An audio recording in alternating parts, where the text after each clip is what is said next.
তো আগে একটা ভিডিও দেখেন, তারপরে কথা বলছি, ঠিক আছে? ওকে, একজন মালিক 5-6টা ঠিকাদারি প্রতিষ্ঠান খোলে। একজন মালিক 5-6টা ঠিকাদারি প্রতিষ্ঠান খুলে, ওই একটা খুলে বোন নামে, একটা ছেলের নামে, একটা অন্য আত্মীয়র নামে।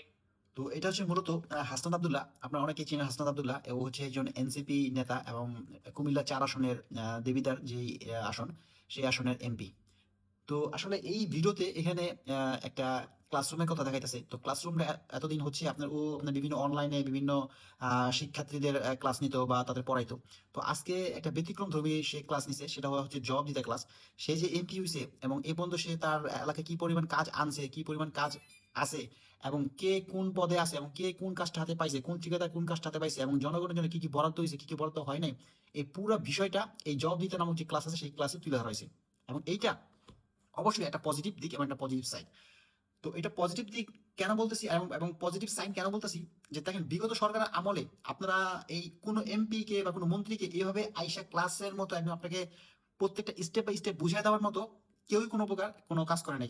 হ্যাঁ, কি করছে, রাস্তা করছে, রাস্তা তার নাম লাগা দিছে, বাস ওই পর্যন্তই। তারপরে যেমন কোনো একটা কালাবাট করছে, সেই কালাবাটে সেই এমপি নাম লাগা দিছে, বাট সেই পর্যন্তই। কিন্তু এর বাইরে সে আর কোনো কাজই করে না, এর বাইরে সে আর কোনো কিছু করে না। তো যাই হোক, এখন আজকে হাসনাতুল্লাহ যে ভিডিওটা দেখলাম এবং যে এখানে দেখলাম, এখানে সে যে কাজটা করছে সেই কাজটা আসলে আসলে প্রশংসনীয় এবং প্রশংসা পাওয়ার যোগ্য। কি কারণে প্রশংসা পাওয়ার যোগ্য, এখানে অনেক ইউটিউবার, অনেক গণ্যমান্য ব্যক্তিরা সেটা তার প্রশংসা পাচ্ছে এবং প্রত্যেকটা ভিডিওতে, প্রত্যেকটা আপনার স্ক্রলেই তার এই ভিডিওটা আসতেছে। ভালো কাজ অ্যাপ্রিসিয়েট আমরা সবাই করি, ভালো কাজের অ্যাপ্রিসিয়েশন সবার কাছেই আছে। এটা হয়তো অনেকে নেগেটিভ ভাবে নিতেছে। অনেকে বলতেছে যে ত্রাণের টাকা কই গেল, সেই টাকাটা হিসাব তো পাইলাম না, হাসান আব্দুল্লাহ বলতেছে।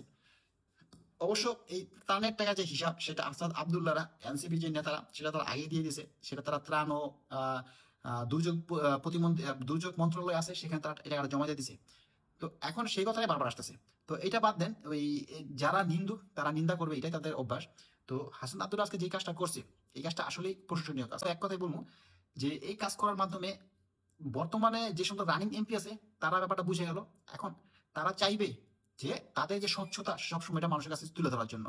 হ্যাঁ, যদি যারা যারা না চাইবে, যে স্বচ্ছতা তুলে ধরতে চাইবে না জনগণের কাছে, তার মানে কি তাদের মধ্যে ঘাবলা আছে। হাসনাত আব্দুল্লাহ যেভাবে পাই টু পাই হিসাব করে বুঝাই দিল যে কোন ঠিকাদার কি পাইছে। রমজান মাসে যে খেজুরের যে জনগণের জন্য বরাদ্দ হয়, এটা অনেকেই আছে ফার্স্ট জানছে, এবং ইভেন আমি নিজেও জানছি যে রমজান মাসে খেজুর বরাদ্দ থাকে জনগণের জন্য, এবং কুরবানিতে উটের মাংস এটা বরাদ্দ থাকে। এটা একটা আপনার মনে করেন যে সংস্থা আছে, সেই সংস্থার মাধ্যমে বাইরে থেকে এই জিনিসগুলি আসে। এটা দেশের সরকারি কোনো টাকা না, সেটা বাইরে থেকে আপনার এর অনুদান আসে, সেই অনুদানটা জনগণের জন্য বরাদ্দ থাকে। তো কিন্তু এটা এবারে জানতে পারছি, এর আগে কোনো মন্ত্রী আমলে বলেন, কোনো কারো আমলে আমরা এগুলি জানতে পারি নাই, এগুলো আমরা জানিও না। এগুলি তার মানে কি, এই এতদিন ধরে যা আসছে এগুলো সব মনে করেন যে এমপিরা, মন্ত্রীরা, চেয়ারম্যান, কমিশনার, মেম্বার টেম্বার যা আছে